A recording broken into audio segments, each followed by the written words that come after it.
তো আজকে আমাদের ২০২৬ সালের WBPSC মিসলিনিয়াসের পলিটির প্রথম ক্লাস। এবং আজকের এই ক্লাসে আমরা কি করব? আজকের এই ক্লাসে আমরা পলিটির যে গণপরিষদ চ্যাপ্টারটা রয়েছে সেটা সম্পূর্ণ কভার করব।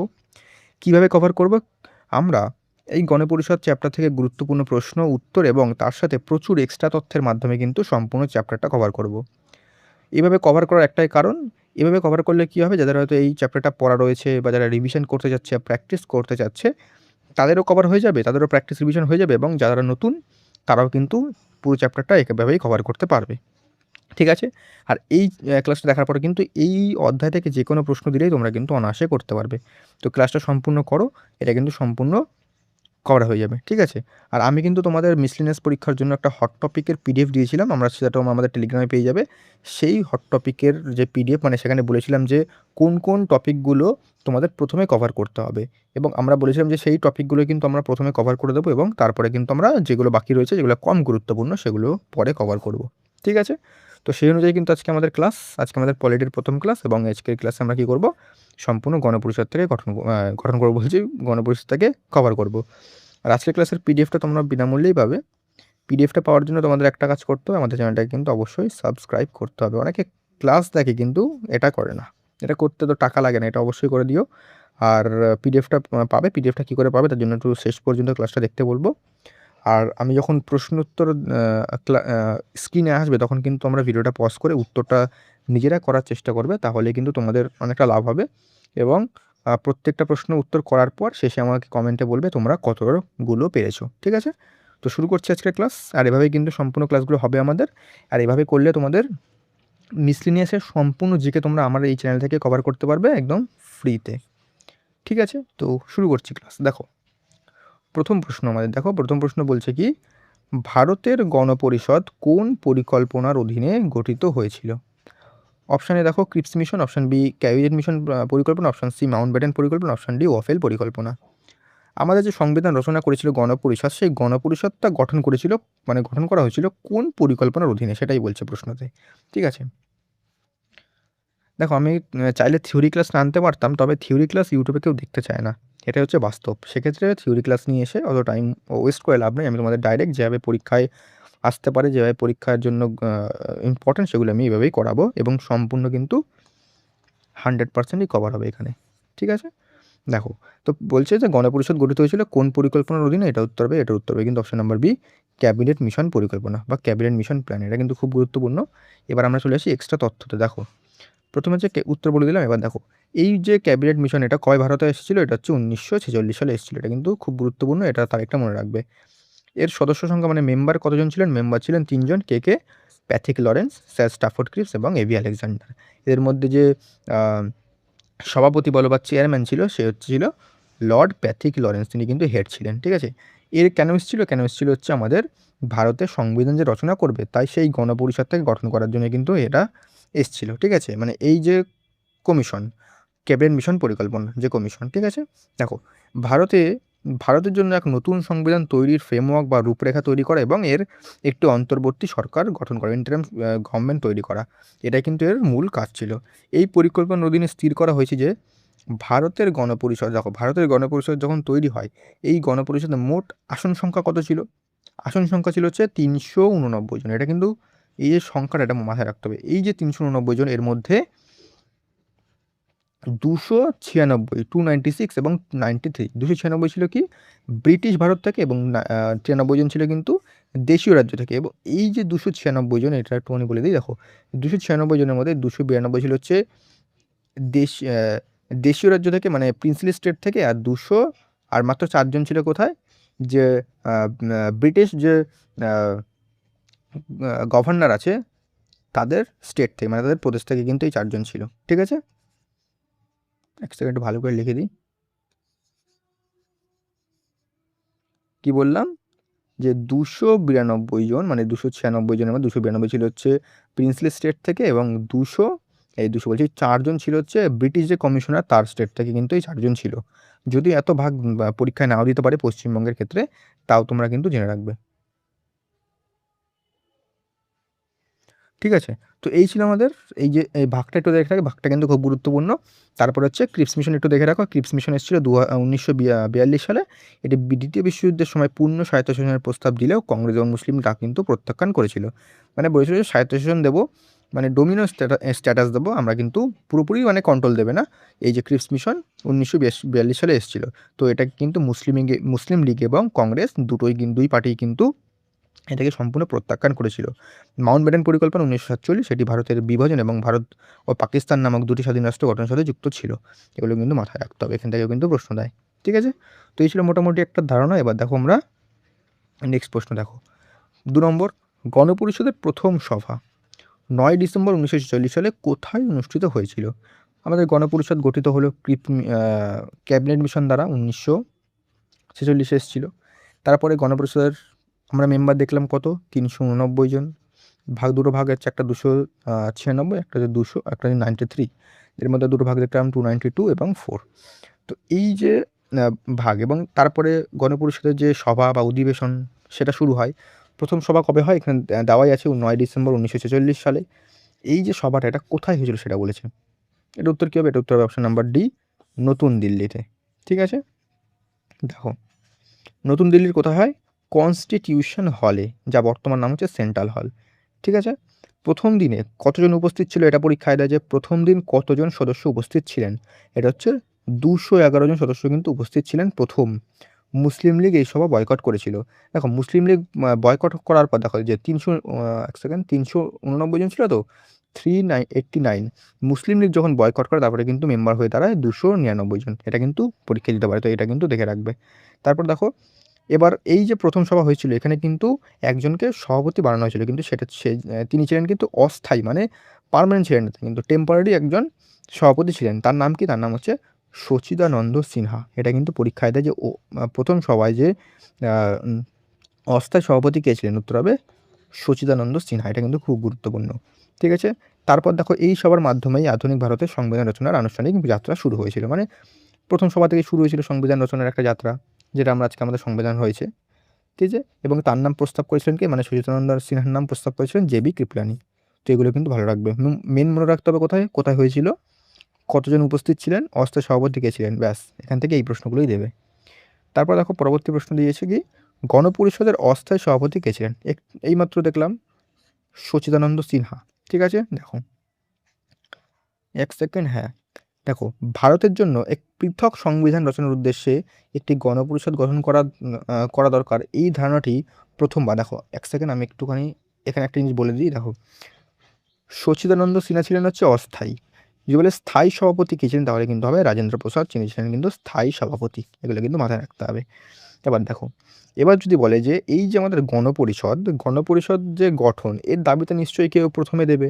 প্রথমে তো কারো মাথায় আসবে যে না, আমাদের একটা সংবিধান তৈরি করার জন্য একটা গণপরিষদ তৈরি করা দরকার।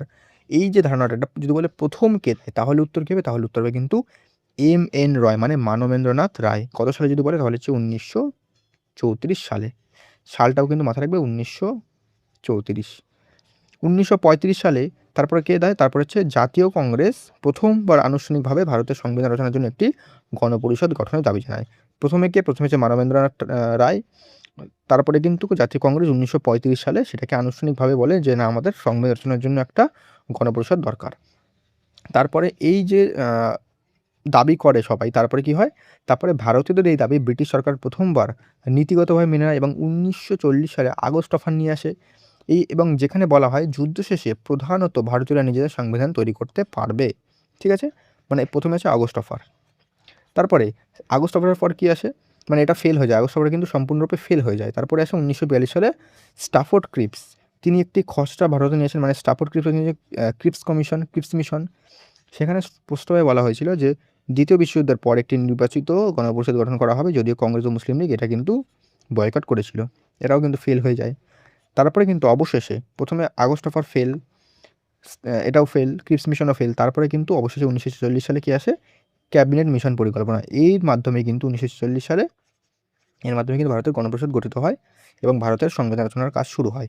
এবং এই যে কি বললাম, ক্যাবিনেট মিশনের তিনজন ছিলেন, এভি আলেকজান্ডার, স্টাফোর্ড ক্রিপস এবং প্যাথিক লরেন্স ছিলেন চেয়ারম্যান। এবং এই যে স্টাফোর্ড ক্রিপ্স তিনিও কিন্তু এই ক্যাবিনেট মিশনের সদস্য ছিলেন। ঠিক আছে, এবার হচ্ছে আমাদের পরবর্তী প্রশ্ন। দেখো পরবর্তী প্রশ্ন কী বলছে, কাকে গণপরিষদের স্থায়ী সভাপতি নির্বাচিত করা হয়? এইমাত্র বললাম, উত্তর কী হবে? উত্তর হবে রাজেন্দ্র প্রসাদ। এই ক্লাসটা করলে তোমাদের মুখস্থও হয়ে যাবে একই সাথে। ঠিক আছে, পড়বে তো মুখস্থ তোমাদের হয়ে যাবে। দেখো বলে দিলাম রাজেন্দ্র প্রসাদ, আর কি বলবো, আর আর কি বললাম, অস্থায়ী সভাপতি কে ছিলেন? অস্থায়ী সভাপতি ছিলেন সচিদানন্দ সিনহা। মাথায় একদম গেঁথে নাও। তারপর দেখো পরবর্তী প্রশ্ন বলছে, গণপরিষদের উদ্দেশ্যমূলক প্রস্তাব মানে অবজেক্টিভ রেজলিউশন কে উত্থাপন করেন? অবজেক্টিভ রেজলিউশন এটা যেন কি? এটা এটা আমাদের এখন যে প্রস্তাবনা রয়েছে না, প্রস্তাবনা প্রস্তাবনা প্রস্তাবনা কোথায়? আমাদের যে কোনো বই দেখবে, স্কুলের বই, সেখানে দেখবে আমরা প্রথমে থাকে প্রস্তাবনা, আমরা ভারতের নাগরিক, এই শুরু শুরু হয় এই লাইন দিয়ে, সেটা হচ্ছে প্রস্তাবনা। এই যে প্রস্তাবনা, এটাই কিন্তু এই অবজেক্টিভ রেজলিউশন বা উদ্দেশ্যমূলক প্রস্তাব, এটাই কিন্তু এর রূপ, মানে এটাই এখন এটাই হচ্ছে এখন প্রস্তাবনা। এটা উত্থাপন করেছিলেন কে? জওহরলাল নেহেরু। ওকে, দেখো জওহরলাল নেহেরু উত্থাপন কবে করেছিলেন? 1946 সালের 13ই ডিসেম্বর। এই 13ই ডিসেম্বর যেই গণপরিষদের অধিবেশন হয়েছিল, সেখানে কিন্তু তিনি এটাকে উত্থাপন করেছিলেন। গৃহীত কবে হয়? গৃহীত হয় 1947 সালে 22শে জানুয়ারি। ঠিক আছে, এর কি? এটা হচ্ছে এই প্রস্তাবে স্বাধীন ভারতের সংবিধানের মূল আদর্শ, দর্শন, কাঠামোর কথা বলা হয়েছিল। এই ঘোষণা করেছিল যে ভারত হবে একটি স্বাধীন, সার্বভৌম এবং সাধারণতন্ত্র রাষ্ট্র। এই যে উদ্দেশ্যমূলক প্রস্তাব, এটা পরবর্তীতে পরিমার্জিত রূপটি হলো কি? ভারতীয় সংবিধানের প্রস্তাবনা বা প্রিয়াম্বেল। ঠিক আছে, একে সংবিধানের আত্মা এবং মূল আদর্শকে বহন করে। মানে ভারতের সংবিধানের যে মূল একটা ধারণা, সেটা কিন্তু আমরা এখান থেকে পাই। ঠিক আছে, আর এখানে মূল রাখতে হবে কোনটা? মনে রাখতে হবে কে উত্থাপন করেছিল, কবে এবং কবে গৃহীত হয়েছিল। ঠিক আছে, দেখো পরবর্তী প্রশ্ন, আমরা পরে প্রিয়াম্বেল চ্যাপ্টারটা পড়বো, তখন আমরা ভালো করে আলোচনা করব। দেখো গণপরিষদের সাংবিধানিক উপদেষ্টা মানে অ্যাডভাইজার, কনস্টিটিউশন অ্যাডভাইজার কে ছিলেন? কে ছিলেন সেটা বলেছে B N Rao, K M Munshi, S N Mukherjee, Alladi Krishnaswami আয়ার। বলে উত্তর কী হবে?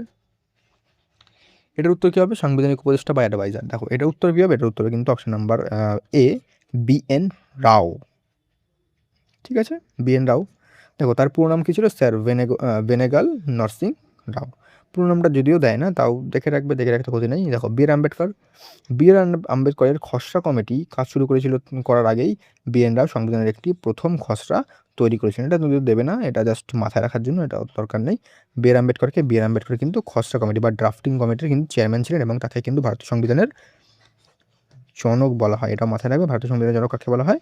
বি আর আম্বেদকর। ঠিক আছে, এবং তিনি কিন্তু খসড়া কমিটি, ড্রাফট মানে কি? ড্রাফট হচ্ছে, দেখো কোন একটা তুমি ধরো একটা বই লিখছো, বই লেখার আগে তুমি একটা একটা একটা প্রথমে লিখে দেখো কেমন লাগছে বা কেমন হচ্ছে, সেটাকে কাটছাঁট করে তারপরে ফাইনাল তো একটা জিনিস করো। তো সেই জিনিসটা যে এটা হচ্ছে ড্রাফট বা সেটা হচ্ছে খসড়া। এই যে খসড়া কমিটির মেম্বার ছিলেন, মানে হেড ছিলেন বি আর আম্বেদকর, তার সাথে অনেক মেম্বার ছিলেন, 7 জন মেম্বার ছিলেন, সেটা আমরা নেক্সট প্রশ্নতে দেখছি। দেখো কে এম মুন্সি, তিনি ছিলেন কি?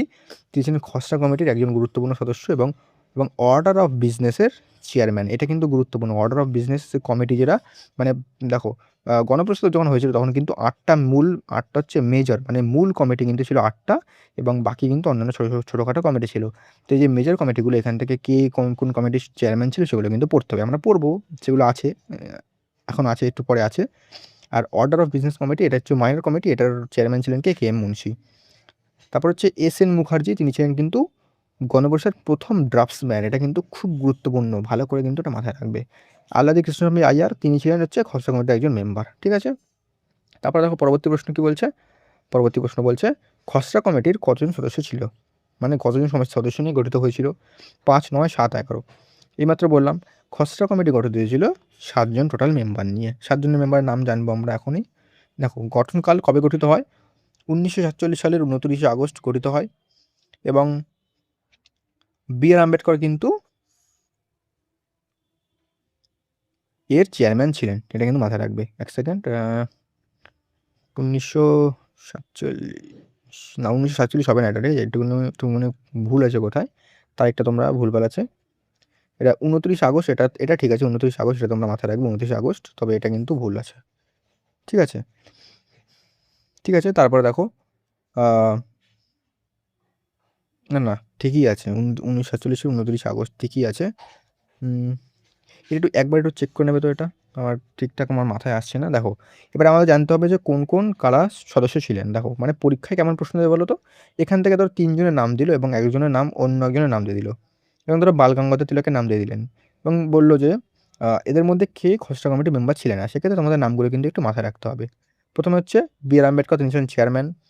N. Gopalaswami Ayyangar, Alladi Krishnaswami Iyer, K M Munshi, Syed Mohammad Saadulla, N Madhav Rao, তিনি বি.এল. মিত্তরের পরিবর্তে এসেছিলেন এবং টি.টি. কৃষ্ণমাচারী, তিনি কিন্তু ডি.পি. খৈদানের মৃত্যুর পর সদস্য হয়েছিলেন। এই কমিটির মূল কাজ ছিল ভারতের নতুন সংবিধানের একটা খসড়া প্রস্তুত করা। প্রথম খসড়া কবে প্রস্তুত হয়? 1948 সালের ফেব্রুয়ারি মাসে কিন্তু প্রথম খসড়া যা জনসম্মুখে কিন্তু প্রকাশ করা হয়। এটা কিন্তু মাথায় রাখবে। ওকে? তারপর দেখো পরবর্তী প্রশ্ন দেখো, ভারতের সংবিধানের খসড়া কমিটির চেয়ারম্যান কে ছিলেন? বি.আর. আম্বেদকর, এইমাত্র দেখলাম। ঠিক আছে? দেখো, আরও কিছু তথ্য দেখে নিই আমরা। বি.আর. আম্বেদকরকে ভারত সংবিধানের জনক বলা হয়, আমরা একটু আগে তোমাদের বললাম। এবং আরেকটা জিনিস তোমাদের দেখতে হবে, সেটা হচ্ছে আধুনিক মনু, কিন্তু তাকেও কিন্তু আধুনিক মনুও বলা হয়। তিনি ছিলেন ভারতের প্রথম আইন ও বিচারমন্ত্রী, ল অ্যান্ড জাস্টিস মিনিস্টার কিন্তু ছিলেন বি.আর. আম্বেদকর, এটা মাথায় রাখতে হবে। ডক্টর রাজেন্দ্র প্রসাদ, তিনি ছিলেন গণপরিষদের প্রথম স্থায়ী সভাপতি এবং committee on rules of procedure এর চেয়ারম্যান। রুলস অফ প্রসিডিওরের চেয়ারম্যান কে ছিলেন? আমরা রাজেন্দ্র প্রসাদ, ইনি কিন্তু আমাদের ভারতের প্রথম রাষ্ট্রপতিও ছিলেন। জওহরলাল নেহরু, তিনি ছিলেন ইউনিয়ন পাওয়ার কমিটি এবং ইউনিয়ন কনস্টিটিউশন কমিটির চেয়ারম্যান। এগুলো কিন্তু মাথায় রাখতে হবে কে কোন কমিটির চেয়ারম্যান। ঠিক আছে? সর্দার বল্লভভাই প্যাটেল, তিনি প্রাদেশিক সংবিধানের কমিটি এবং মৌলিক অধিকার ও সংখ্যালঘু বিষয়ক কমিটির প্রধান ছিলেন। এগুলো কিন্তু মাথায় রাখতে হবে। ওকে? দেখো, পরবর্তী প্রশ্ন দেখো, গণপরিষদ কবে ভারতের জাতীয় পতাকা গ্রহণ করেছিল? জাতীয় পতাকা কবে গ্রহণ করেছিল? ন্যাশনাল ফ্ল্যাগ, উত্তর কী হবে এটার? এটার উত্তর হবে কিন্তু অপশান নাম্বার সি, 22শে জুলাই 1947 সালে। ঠিক আছে? দেখো, বর্তমান ভারতের জাতীয় পতাকার নকশা তৈরি করেছিলেন কে? অন্ধ্রপ্রদেশের পিঙ্গলি ভেঙ্কাইয়া। এবং দৈর্ঘ্য প্রস্থ দেয় অনেক সময়, সেটা হচ্ছে 3:2। দৈর্ঘ্য প্রস্থ দেয়, এটা হচ্ছে 3:2। ঠিক আছে? লেন্থ হচ্ছে 3 আর ব্রেথ হচ্ছে 2। অনেক সময় ঘুরিয়ে দিতে পারে যে প্রস্থ ইন্টু দৈর্ঘ্য, মানে প্রস্থ ইস্টু দৈর্ঘ্য, সেক্ষেত্রে 2:3 হবে। ঠিক আছে? দেখো, এবার কোন সময় কী গ্রহণ হয় সেটা গুরুত্বপূর্ণ, সেটা পড়তে হবে। যেমন জাতীয় পতাকা গৃহীত হয় 22শে জুলাই 1947, সংবিধান গৃহীত হয় 26শে নভেম্বর 1949। দেখো, গৃহীত হয় এটা, আর কার্যকর যদি বলা হয়, দেখো অনেক সময় আগে কনফিউজ হয়ে যায়। গৃহীত হয় কোথায় বললাম? গৃহীত হয় হচ্ছে 26 নভেম্বর 1949। আর যদি বলে কার্যকর হয়, ঠিক আছে, এনফোর্সড কবে হয়, তাহলে হচ্ছে হবে এটা তোমাদের 26 জানুয়ারি 1950। এখানে কিন্তু কার্যকর হয়, এটা কিন্তু গৃহীত হয়। ঠিক আছে? জাতীয় সঙ্গীত কবে গৃহীত হয়? এটা হচ্ছে 24শে জানুয়ারি 1950। জনগণ মন আমরা সকলেই জানি। জাতীয় স্তোত্র মানে জাতীয় গান বন্দে মাতরম, সেটা 24শে জানুয়ারি 1950, মানে দুটো একই দিনে হয়। ভারতের প্রথম রাষ্ট্রপতি ছিলেন কে?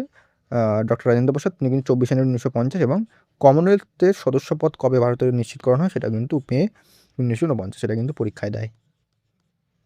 পরবর্তী প্রশ্ন চলে এসে আমরা, ভারতীয় সংবিধান কবে গণপরিষদ কবে দ্বারা গৃহীত হয়, মানে অ্যাডপ্টেড কবে হয়? এইমাত্র দেখলাম, সেটা হচ্ছে 26শে জানুয়ারি না, 26শে নভেম্বর। 26শে জানুয়ারি কী হয়?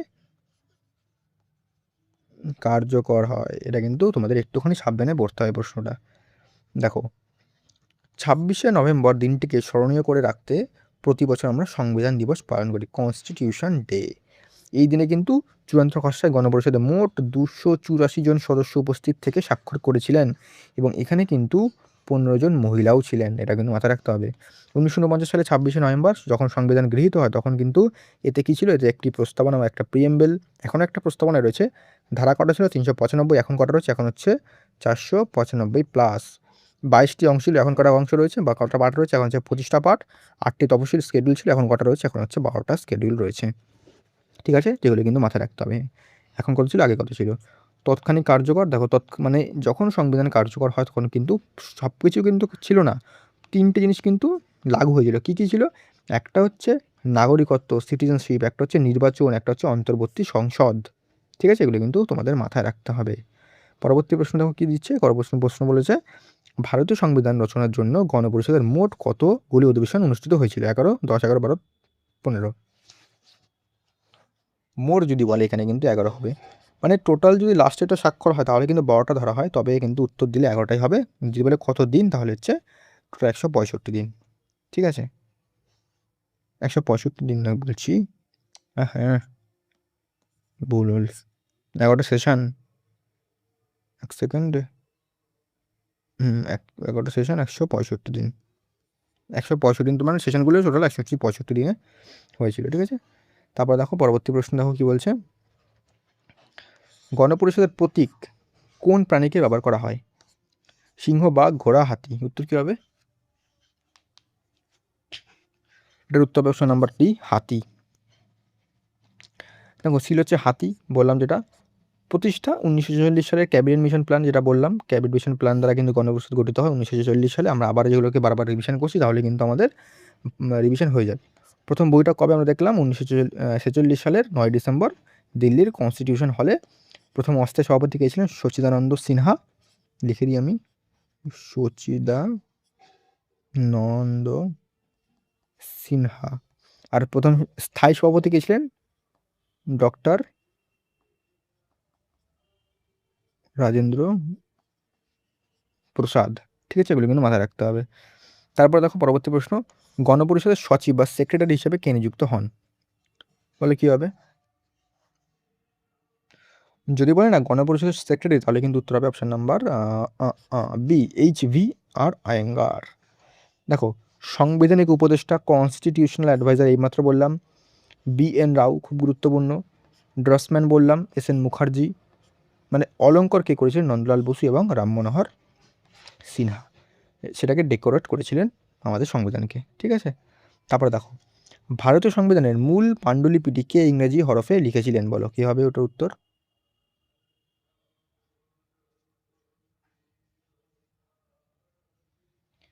এটার উত্তর হবে কিন্তু option number C, Prem Behari Narain Raizada. তিনি কিন্তু মানে যে সংবিধানটা লেখা হয়েছিল সেটা তো ইংরেজি হরফে ও হিন্দিতেও লেখা হয়েছিল, তো ইংরেজিতে যদি বলে ইংরেজিতে কে লিখেছিলেন তাহলে কিন্তু হবে উত্তর প্রেমবিহারী নারায়ণ রায়জাদা, ঠিক আছে।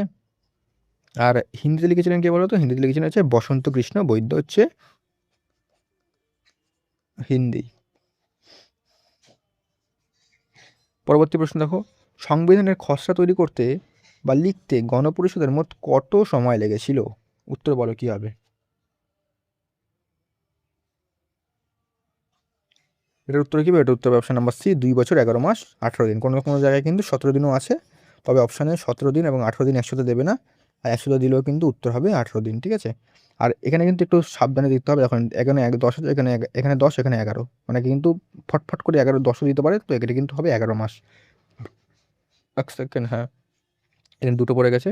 দেখো কত টাকা খরচ হয়েছিল যদি বলে তাহলে কিন্তু হবে 64 লাখ টাকা, এবং 1949 সালের 26শে নভেম্বর এটা গৃহীত হয়, যা বর্তমানে সংবিধান দিবস, আমি একটু আগে বললাম, এবং কার্যকর হয় হচ্ছে 1950-এর 26শে জানুয়ারি। ওকে, চলে আসি নেক্সট প্রশ্ন। দেখো গণপরিষদ কবে জাতীয় সঙ্গীত বা জাতীয় স্তোত্র গ্রহণ করে? জাতীয় সঙ্গীত এবং জাতীয় স্তোত্র কবে গ্রহণ করে? আমি একটু আগে দেখলাম এটা হচ্ছে 24শে জানুয়ারি 1950, ঠিক আছে। 26শে নভেম্বর আমাদের গৃহীত হয়, 26শে জানুয়ারি কার্যকর হয়, 15ই আগস্ট আমাদের ভারত স্বাধীন হয়, ঠিক আছে। তো এগুলো কিন্তু আমাদের বারবার করে রিভিশন দিচ্ছি, আমাদের যাতে পুরোটা মুখস্থ হয়ে যায়। দেখো জাতীয় সঙ্গীত রবীন্দ্রনাথ ঠাকুর লিখেছিলেন, জনগণ মন, এবং জাতীয় সূত্র লিখেছিলেন কে? বঙ্কিমচন্দ্র চট্টোপাধ্যায়। প্রথম রাষ্ট্রপতি ছিলেন ডক্টর রাজেন্দ্র প্রসাদ, এবং কবে হয়েছিলেন? উত্তর হবে 24শে জানুয়ারি 1950, যেদিন আমাদের জাতীয় স্তোত্র এবং জাতীয় গান জাতীয় সঙ্গীত গৃহীত হয়। গণপরিষদের মোট মহিলা সদস্য কতজন ছিলেন? আমি বলছিলাম কিন্তু যখন আমরা আমাদের সংবিধান স্বাক্ষর হয়েছিল, যখন গৃহীত হয় 284 জন, 284 জনের মধ্যে কিন্তু 15 জন মহিলা ছিলেন। এদের মধ্যে কিছু গুরুত্বপূর্ণ মহিলা, তাদের সম্পর্কে একটু আমাদের জানতে হবে, সেটা কি? সুচেতা কৃপলানি, তিনি কিন্তু ভারতের প্রথম মহিলা মুখ্যমন্ত্রী ছিলেন। কোন রাজ্যে যদি বলে তাহলে কিন্তু হবে উত্তরপ্রদেশ। সরোজিনী নাইডু, তিনি কিন্তু ভারতের প্রথম মহিলা রাজ্যপাল ছিলেন। কোন রাজ্যের? সেটাও কিন্তু উত্তরপ্রদেশের। বিজয়লক্ষ্মী পণ্ডিত, তিনি রাষ্ট্রপুঞ্জের অর্থাৎ ইউনিয়ন জেনারেল অ্যাসেম্বলির প্রথম মহিলা সভাপতি ছিলেন। এটা কিন্তু খুব গুরুত্বপূর্ণ, তিনটে কিন্তু অত্যন্ত গুরুত্বপূর্ণ। পরবর্তী প্রশ্ন দেখো, ভারতীয় সংবিধানের প্রধান ড্রাফটসম্যান কে ছিলেন? একটু আগে দেখলাম SN মুখার্জি। BR আম্বেদকরকে বলা হয় জনক সংবিধানের। BN রাও ছিলেন উপদেষ্টা। SK মুন্সি ছিলেন বিজনেস অ্যান্ড প্রসিডিওর কমিটির যে চেয়ারম্যান, ঠিক আছে। তারপর দেখো পরবর্তী প্রশ্ন কি বলছে, গণপরিষদের শেষ অধিবেশন কবে অনুষ্ঠিত হয়? উত্তর কী হবে বলো? শেষ হয় হচ্ছে 24শে জানুয়ারি 1950, ঠিক আছে, যখন কিন্তু সব কিছু গৃহীত হয়। দেখো এই দিন সংবিধানের চূড়ান্ত স্বাক্ষর হয় এবং যাতে 284 জন তার মধ্যে কিন্তু 15 জন মহিলা ছিলেন। এই দিনই ডক্টর রাজেন্দ্র প্রসাদকে ভারতের প্রথম রাষ্ট্রপতি হিসাবে নির্বাচিত করা হয়। একই দিনে জাতীয় সঙ্গীত এবং জাতীয় স্তোত্র গৃহীত হয়।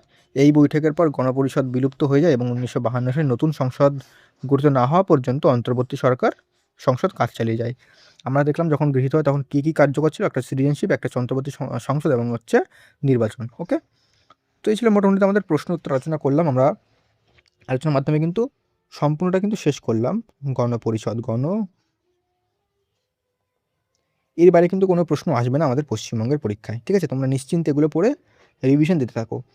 তারপর দেখো আমাদের কিছু গুরুত্বপূর্ণ যে আমি বলেছিলাম যে আমাদের যে কমিটিগুলো আছে, কমিটিগুলো তোমাদের একবার বলে দিই।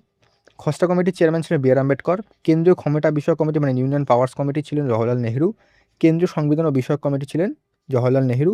প্রাদেশিক সংবিধান কমিটি ছিলেন সর্দার বল্লভভাই প্যাটেল। মৌলিক অধিকার সংখ্যালঘু উপজাতি বিষয়ক ছিলেন হচ্ছে সর্দার বল্লভভাই প্যাটেল। নিয়মাবলী পরিচালক মানে রুল অফ প্রসিডিওর ছিলেন ডক্টর রাজেন্দ্র প্রসাদ। স্টিয়ারিং কমিটি ছিলেন রাজেন্দ্র প্রসাদ। রাজ্য বিষয়ক কমিটি ছিলেন হচ্ছে জওহরলাল নেহরু। তো এগুলো কিন্তু 8টাই তোমাদের মনে রাখতে হবে।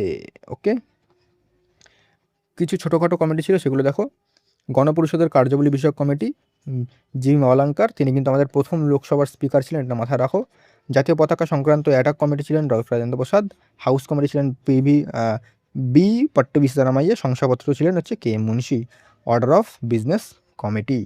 তারপর হচ্ছে গণপরিষদে যখন প্রথম ভোট হয় 1900 সালে, তখন যদি বলে কে কত সিট পায় তাহলে কিন্তু হবে 208টা জাতীয় কংগ্রেস এবং 73টা মুসলিম লীগ, আর বাকি অন্যান্য, ঠিক আছে? তো এগুলো কিন্তু মাথায় রাখো। তো এই ছিল আমাদের সম্পূর্ণ গণপরিষদ আলোচনা। তো এই মাধ্যমে কিন্তু আমরা সম্পূর্ণটা কভার করলাম, আর পরবর্তী ক্লাসগুলো কিন্তু এভাবেই সম্পূর্ণ আমরা কভার করব। দেখো, আর তোমরা পিডিএফটা কোথায় পাবে? পিডিএফটা কিন্তু আমাদের টেলিগ্রামে পেয়ে যাবে। টেলিগ্রামের লিঙ্ক ডিসক্রিপশনে দিয়ে রেখেছি। আর তোমরা কিন্তু অবশ্যই চ্যানেলটাকে সাবস্ক্রাইব করে রাখো। আর আমরা কিন্তু পরবর্তী আমাদের কী রয়েছে, মৌলিক অধিকার। তোমরা হট টপিকে যে পিডিএফটা সেটা কিন্তু নিয়ে খাতায় লিখে রাখো, আমরা কিন্তু সেভাবেই আমরা এগোবো। ওকে, আর মিসলিনিয়াসের জন্য বলবো তোমরা এই চ্যানেলটাকে সম্পূর্ণ ফলো করতে পারো। এই চ্যানেলটার জন্য মানে এই চ্যানেলটা যদি ফলো করো তাহলে কিন্তু জিকের কিন্তু একদম 100% তোমরা এখান থেকে কভার করতে পারবে, তাও আবার সম্পূর্ণ বিনামূল্যে। ওকে, তো দেখা হচ্ছে নেক্সট ক্লাসে।